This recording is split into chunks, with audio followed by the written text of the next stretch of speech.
Hello दोस्तों, आज आपके लिए एक महत्वपूर्ण टॉपिक लेकर के आए हैं जो हर एक एग्जाम में चाहे वो सीटेट हो या फिर यूपीटेट हो, ये ज़रूर पूछा जाता है और ये 1-2 नंबर के क्वेश्चन आते ही आते हैं, फिक्स हैं। तो आज जितने भी अधिगम विकार हैं यानी कि लर्निंग डिसेबिलिटीज़ हैं, चाहे डिस्लेक्सिया हो, डिस्ग्राफिया हो या ऐसे-ऐसे करके जितने भी होंगे, सारे हम ट्रिक से समझेंगे और अगर आप इस वीडियो को शुरू से लेकर अंत तक देख लेते हैं, तो सारे डाउट आज के बाद आपके क्लियर होने वाले हैं।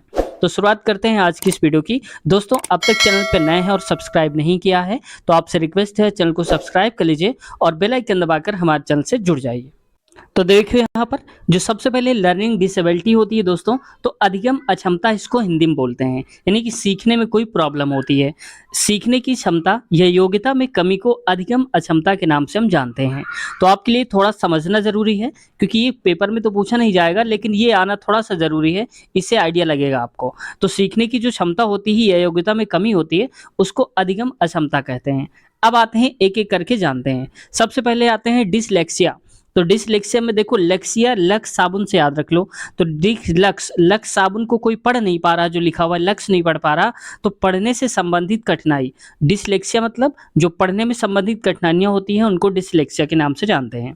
अगला देखो, नेक्स्ट है डिसग्राफिया। तो ग्राफिया का मतलब होता है ग्राफ, ग्राफ का मतलब होता है जब हम कोई चीज खिंचाते हैं, पेन चलाते हैं, यानी कि जब हम कोई चीज लिखते हैं, ग्राफ से संबंधित चीजें याद रखो। तो लिखने से संबंधित जो भी कठिनाइयां होती हैं, कोई लिख नहीं पाता है, जैसे मान लो कि डी को बी लिख देता है ऐसे करके, तो इसको दिक्कत होती है लिखने में। तो वो लिखने में संबंधित जो कठिनाई होती है उसको डिसग्राफिया के नाम से जानते हैं, याद रखेंगे आप। अगला देखो, थर्ड वाला है और इसमें है डिसकैलकुलिया। तो कैलकुलिया को कैलकुलेटर से आप समझ लो।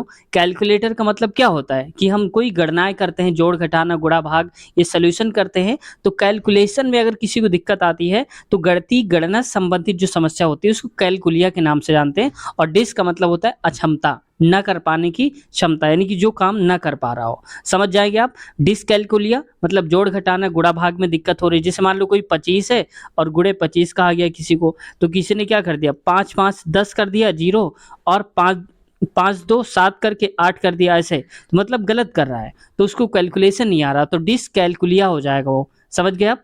अगला देखो, नेक्स्ट में आते हैं फोर्थ पे। इसको बोलते हैं डिसमॉर्फिया।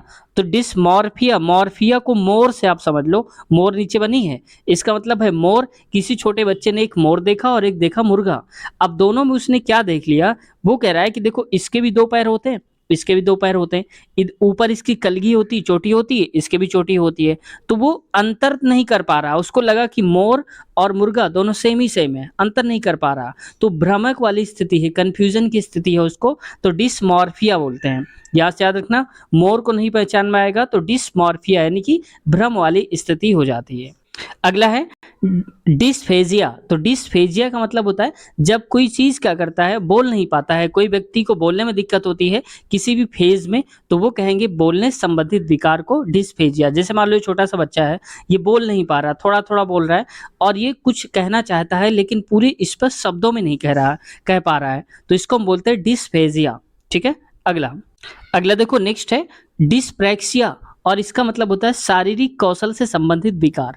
जैसे मान लो कोई व्यक्ति है, वो अपने सही से हाथ पैर नहीं चला पा रहा है, उसको दिक्कत होती है हाथ पैर का सही से इस्तेमाल करने में, तो उसको बोलते हैं डिस्प्रैक्सिया, यानी कि कौशल संबंधित कोई भी चीज है, विकार है, कमी है, तो उसको बोलते हैं डिस्प्रैक्सिया। अगला में आते हैं, नेक्स्ट देखो, यहाँ पर लिखा हुआ है नेक्स्ट वाला जो हमारे पास है डिस्थीमिया। तो थीमिया का मतलब समझ जाओ कि कोई भी थीम है, उसने एक मन में थीम बना ली कि अरे यार मुझे इतने सारे काम करने हैं, इतना सारा वर्क करना है, तो उसको क्या हो गया, तनाव हो गया, टेंशन हो गई। तो डिस्थीमिया, जैसे देखो इसके अंदर कितनी सारी विचार चल रहे हैं इसके दिमाग में, बहुत सारे, घिरा हुआ है अपने विचारों से, घिरी हुई है लड़की जो बनी है, तो इसका मतलब तनाव हो गया इसको, तो डिस्थीमिया हो गया। ठीक है। अलग अलग थीम आ रहे हैं, उसके विचार आ रहे हैं उसके दिमाग में, तो वहां पर टेंशन हो गई उसको, तो तनाव हो जाएगा। तो डिस्थीमिया मतलब हो जाएगा तनाव। अब इससे संबंधित कुछ क्वेश्चंस कर लेते हैं जो हमने पढ़ा है, ताकि प्रैक्टिस आपकी और अच्छे से हो जाए। तो देखो, यदि एक शिक्षार्थी को संख्याओं और परिकलन में समस्या हो रही है, तो उसमें असमर्थता को हो सकती है जिसका नाम है, देखो संख्याओं में दिक्कत हो रही है उसको, संख्याओं का मतलब क्या है, कैलकुलेशन में, कैलकुलेशन का मतलब होता है कि गणितीय अक्षमता होगी उसके अंदर, डिसकैलकुलिया होगी, तो ऑप्शन नंबर सेकंड सही उत्तर हो जाएगा इसका।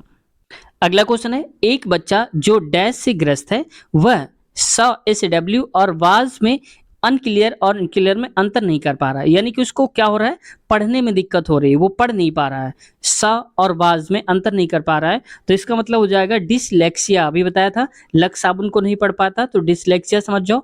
तो ये ऑप्शन नंबर चौथा हो जाएगा हमारा। अगला क्वेश्चन देखो, गति कौशलों में अधिगम निरयोगिता कहलाती है, उसको हम जानते हैं डिस्प्रैक्सिया के नाम से, अभी हमने बताया था अगर याद हो, तो ये हो जाएगा डिस्प्रैक्सिया। यहाँ पर देख लेते हैं एक बार बैक करके, ये बताया था अभी डिस्प्रैक्सिया, देख लो, तो वही वाला आंसर पे पूछा जा रहा है डिस्प्रैक्सिया। अगला क्वेश्चन देखो, नेक्स्ट में आते हैं, और अगला है अधिगम निरयोगिता, यानी कि लर्निंग डिसेबिलिटी जब किसी को होती है तो उसको हम क्या बोलते हैं। तो देखो, लर्निंग जो डिसेबिलिटी है वो एक चर अवस्था है। चर अवस्था का मतलब है कि आज अगर उसको कोई दिक्कत हो रही है लर्न करने में, सीखने में, तो ऐसा नहीं कि जीवन भर उसको दिक्कत ही होती रहेगी। धीरे धीरे करके वो सुधार करेगा तो उसको जो प्रॉब्लम हो रही है सीखने में वो ठीक हो जाएगी। तो इसका मतलब चर अवस्था है, ये स्थायी अवस्था नहीं है, चर है, बदल सकती है, धीरे धीरे करके बदलती जाती है। जैसे देखो, छोटा बच्चा होता है, उसके पास दिमाग थोड़ा सा कम यूज करता है, वो छोटी छोटी बातों को में ही रहता है, बड़ी चीज नहीं सोच पाता है। लेकिन जैसे जैसे बड़ा होता है तो वो बड़ी बड़ी चीजों के बारे में सोचना शुरू कर देता है, बड़े बड़े ख्वाब देखता है। तो इसका मतलब क्या है कि उसकी जो क्षमता है वो बढ़ रही है। तो वैसे उसकी सीखने की भी क्षमता बढ़ती जाती है। जैसे घर में रहेगा तो घर की चीज़ों को देखेगा, फिर समाज में निकलेगा, समाज को सीखेगा, और बाहर जाएगा तो चीज़ों को सीखेगा। तो धीरे धीरे करके वो बढ़ती जाती है। तो एक चर अवस्था है लर्निंग डिसेबिलिटी। अगला देखो, नेक्स्ट में आते हैं। अगला है शारीरिक रूप से अक्षम बच्चों को सामान्यतः कहा जाता है। शारीरिक रूप से, शारीरिक रूप का मतलब देखो, जैसे वहां पर कोई बच्चा है वो शरीर से विकलांग है, तो वो क्या नहीं कर पाएगा, कैलकुलेशन नहीं कर पा रहा। डिस्थीमिया तो डिसग्राफिया, मतलब वो लिख नहीं पाएगा, तो लिखने से संबंधित होता है। तो इसमें कंफ्यूज नहीं होना, क्योंकि ये पेपर में पूछा गया था और इसका आंसर भी यही दिया गया था। तो शारीरिक रूप से अक्षम होगा तो भी हम उसको डिसग्राफिया ही बोलते हैं इन ऑप्शंस के अनुसार। अगला देखो, नेक्स्ट है विकृत लिखावट से संबंधित लिखने की योग्यता में कमी। अब देखो, लिखने में कमी हो रही है उसको, ये तो समझ ही जाओगे, जो लिखने में उसको दिक्कत हो रही है। तो लिखना मतलब क्या, ग्राफ बनाना, और ग्राफ का मतलब क्या है, डिस्ग्राफिया से।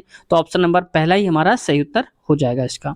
अगला देखो, नेक्स्ट क्वेश्चन है भाषा अवबोधन से संबद्ध विकार है, यानी कि डिसऑर्डर रिलेटेड टू लैंग्वेज, भाषा से संबंधित है, तो उसको हम बोलते हैं अफेजिया बोलते हैं। तो ऑप्शन नंबर हो जाएगा चौथा भाषाघात, यानी कि अफेजिया के नाम से जानते हैं। जब किसी व्यक्ति को कोई भाषा में दिक्कत होती है तो उसको अफेजिया के नाम से जाना जाता है। ठीक है, अगला क्वेश्चन देखो, नेक्स्ट है निम्नलिखित में से कौन सा विकासात्मक विकार का उदाहरण नहीं है। अब देखो, नहीं है का मतलब कह रहा है, यानी कि निगेटिव चीज पूछा है, तो हमें बताना है आत्मविमोह, यानी कि ऑटिज्म, ये तो होता ही है, और प्रमस्तिष्क घात, सेरेब्रल पैल्सी, तो ये होता है। लेकिन यहाँ पर पूछा उदाहरण नहीं है, तो नहीं मतलब न्यून अवधान सक्रिय विकार, तो ये तो होता ही होता है। पर अभिघात तनाव जो होता है, पोस्ट ट्रॉमेटिक स्ट्रेस, ये नहीं होता है इसमें से। और ये होता क्या है, ये होता है कि जब हम किसी भी चीज को अपने मन में धारण कर लेते हैं, मन में उसके बारे में सोच लेते हैं, और जीवन भर हम उसी में रहते हैं, उसी डर में बने रहते हैं हमेशा, तो वो होता है इसमें अभिघात तनाव, जो हमारे दिमाग में हमेशा के लिए वो छप जाता है, बैठ जाता है, उसको ही बोलते हैं। ठीक है, तो दोस्तों आज की वीडियो हम यहीं तक रखते हैं। कैसी लगी वीडियो आपको कमेंट सेक्शन में ज़रूर बताइएगा, और हाँ, चैनल को अब तक सब्सक्राइब नहीं किया है तो चैनल को सब्सक्राइब कर लीजिएगा, और सीटेट संबंधित अगर कोई इन्फॉर्मेशन चाहिए आपको तो आप कमेंट कर दीजिएगा, आपको पूरी जानकारी हम अवश्य देंगे। चाहे वो नए फॉर्म कब आएंगे, रिजल्ट, या जो भी आप जानना चाहते हैं उसके बारे में, तो आप आसानी से कर सकते हैं। इसके साथ साथ अगर मैथ की तैयारी करना चाहते हैं तो हमारे चैनल के प्लेलिस्ट में जाइए, हमने अलग अलग प्लेलिस्ट बना दिया है, सीटेट की प्लेलिस्ट, मैथ की अलग, और बाकी सारे पेपर जो आए हैं पिछले साल के उनके। तो मैथ की हमने गणित वीडियोस के नाम से अलग से प्लेलिस्ट बना दिया है, वहाँ पर आप क्लिक करेंगे तो सारी वीडियोस आपके सामने खुल करके आ जाएंगे। तो मिलते हैं नए वीडियो में, उम्मीद है सब्सक्राइब कर लिया होगा चैनल को। अपना ख्याल रखिए, टेक केयर, बाय बाय।